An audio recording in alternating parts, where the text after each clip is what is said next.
Brian Hadad, SuperTalk Mississippi with us on 365 Sports. Jeff Lebby, year one with Mississippi State. Blake Shapen, Baylor quarterback with also Mississippi State. Brian, thanks for your time. What's just this first, I know it's early, but then again, the season's around the corner. They've had spring. What have you noticed? Any differences with what Jeff Lebby's brought to the table?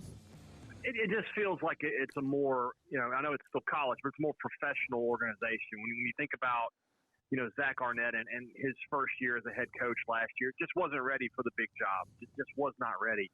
Whereas with Jeff Lebby, it feels like his career has kind of been building to this point from his time as an assistant at Baylor to Central Florida to Ole Miss, then Oklahoma. It's his time to be a head coach. He's come in with a plan. It feels like everybody's on the same page. There's a lot of excitement. They know it's going to be a very tough season. That schedule is brutal, and you've got a lot of new faces from a year ago. It's hard to believe this team 2 seasons ago won 9 games and finished in the top 20. Almost everybody from that team is gone now, and you've got a boatload of new faces. So it's going to be an interesting year here in Starkville, but it feels like it's the start of a promising career for Jeff Lebby. And with the SEC and what it is, and obviously 9 teams ranked, the 2 incoming teams, both of them, Texas highly thought of and coming off their best year in forever, or at least over a decade or so. My concern about schools like Arkansas, Mississippi State, South Carolina, is it wrong to think that they've just been knocked down another peg or two, or is that too much of a defeatist thought? Well, I always think about Mississippi State the same way. I think about them in cycles. And in a 5-year period, I'd like to say Mississippi State can have 3 years where they're a 7-8 win team. Maybe you have 1 year where you take a step back, you lose some big players, and you're a 6-win team, maybe even a 5-win team. And then you have your big year where everything kind of aligns for you, and you go out there and win 9-10 games and can contend for the college football playoff now that it's a 12-team playoff. Mm-hmm. State's problem is this over the last decade is when they've been set up for the big year, they've had a coaching change. In 2018, they were set up to have a huge year, but Dan Mullen goes to Florida and Joe Moorhead comes in and he can't maintain that momentum. Last year should have been a big year for Mississippi State. They were a senior-heavy team. They had a lot of experience coming back. But Mike Leach passes away, and you lose that, and then you don't stick with the air raid offense, and it all just falls apart for you. So for State, they've got to build back to that. I think Mississippi State is a program that can, in cycles, compete for the college football playoff, and I think South Carolina, Arkansas can be that way too. Ole Miss is usually a program like that, but they found a way to break the cycle with Kiffin in the way he uses the transfer portal, and now they're looking like a more consistent program.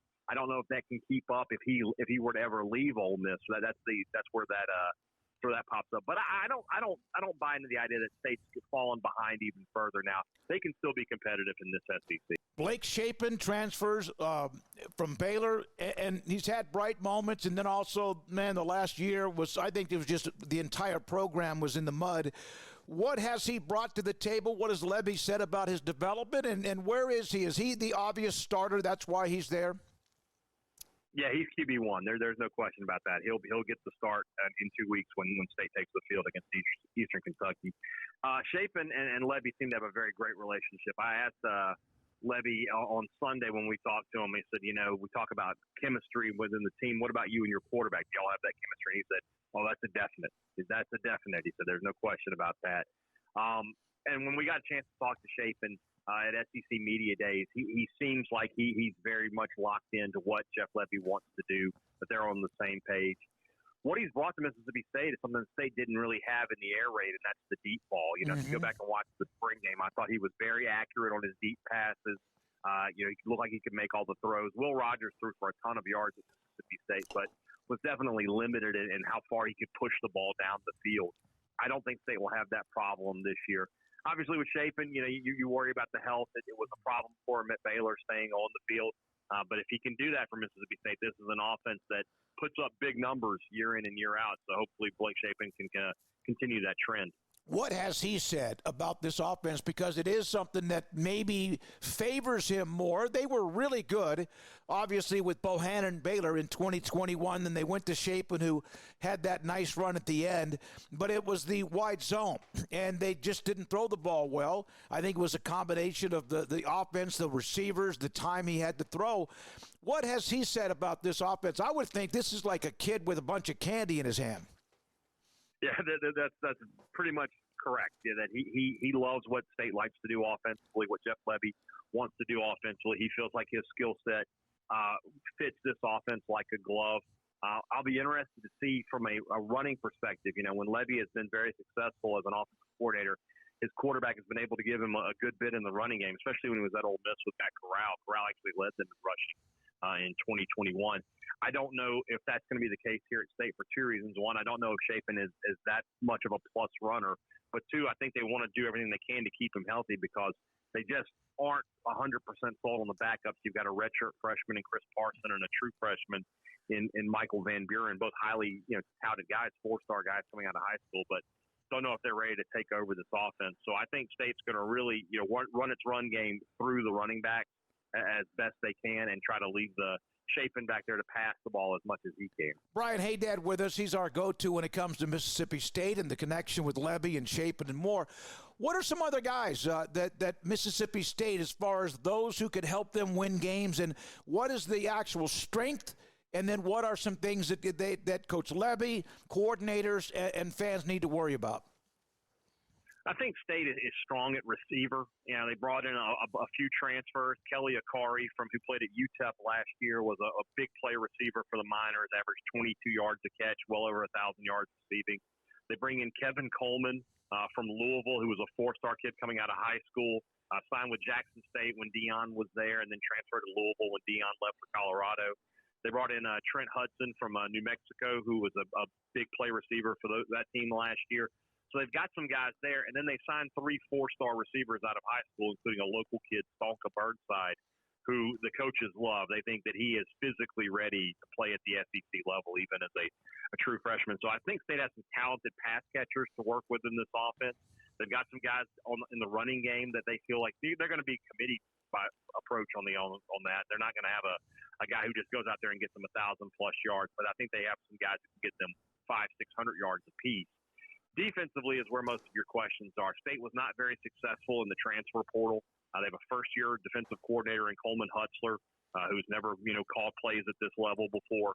And, they really are just going to have to rely on a bunch of inexperienced guys. One complaint I consistently had with Zach Arnett, and even with Mike Leach when he was here, was that they did not do a great job of rotating guys defensively. That's why Jet Johnson and Pookie Watson, I think they combined for about 750 tackles a season ago because they just played every snap. And you've got a bunch of guys that you liked out of high school. They have the recruiting profile, but they just have not played at this level. So State has a lot of question marks on the defensive side of the ball. Brian, I was looking at the schedule. You mentioned Eastern Kentucky on the 30, opening up the last weekend in August. Arizona State, it's a road game, and it's a long travel. And they're kind of going through transition. Toledo, you got to be careful of teams out of the MAC. And then Florida, who we don't know with Billy Napier and company. Doesn't that schedule, if in fact they don't throw up on themselves, doesn't that give them a chance to start that season 4-0? They have a great chance to do that. I mean, the Arizona State game, it's tough to win on the road, but Arizona State, if we're being honest, is probably the second or third worst Power 4 team out there behind Vanderbilt and maybe somebody else, but they're down towards the bottom. Toledo, that was a great team, and Jason Candle's a great coach there, but you should be able to beat a MAC team at home. The Florida game is, people have asked me, I say that's the biggest game of the year for Mississippi State. If they can win that game, they should be 3-0 coming into it, should have a lot of excitement, should have a good crowd. You're 4-0 if you win that game. You still have a game with UMass on the schedule. Yep. You got to think you can win one more and get back into a bowl game at that point. You still get to play Arkansas at home. I'm not very high on the Hogs at all this season. And then you just never know what's going to happen at that point. So, that Florida game is absolutely massive for Mississippi State, especially when you consider what the schedule is, the final 8 games of the season after what you mentioned. They have number 1, number 4, number 6 with Texas and Georgia back-to-back on the road, at Ole Miss, at Tennessee, A&M at home. Those are 6 ranked teams in the top 20, and 3 of them in the top, 6? Oh, my God. Yeah. Is the part of the SEC, and at times maybe they're a little bit at times people act like they invented football, but the problem is you don't have – there are times if you turn around and you lose a game you're not supposed to, which – they sure can't afford to do that. It's a battering ram. We're done. Oh, bam, bam. I mean, Texas and Georgia back-to-back on the road, then home against A&M, and we know Mike Elko, that team will be tough. That's just that just jumps out at you. You hear about Florida's schedule and Oklahoma's schedule, but my goodness, Mississippi State didn't get any favors from the SEC.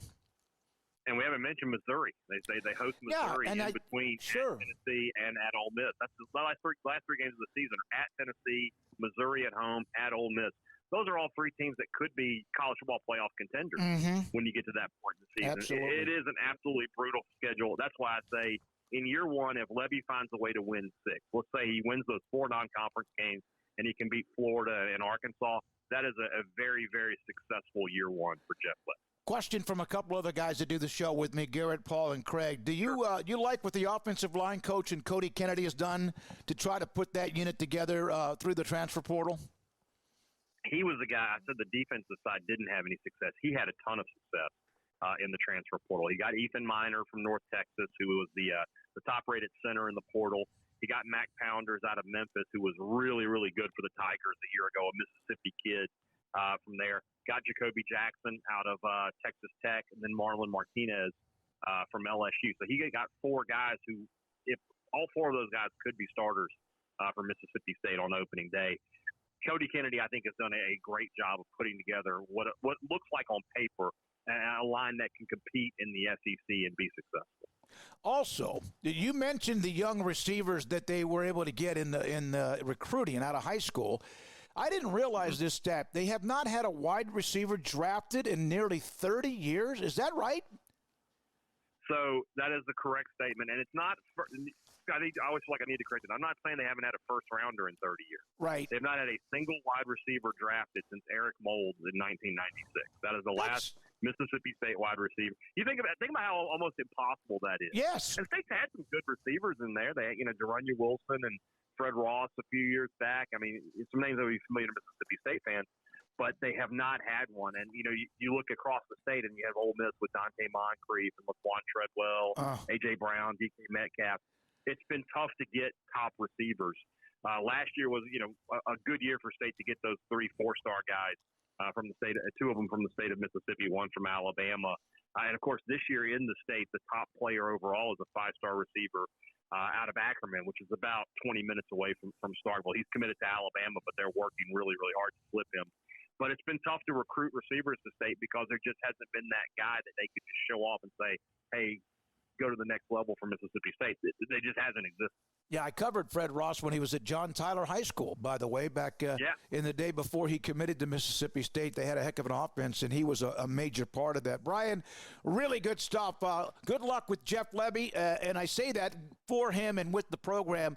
Glad he's got the opportunity. You're right. It's time for him to be able to get this and see what it goes. And Shapen's a good dude. Hope it all works out. Those two, when I see pictures of them together, they're always smiling, which is a good thing, that connection that you brought up, and they have too. Brian Hadad with us, Super Talk, Sports Talk Mississippi on 365 Sports.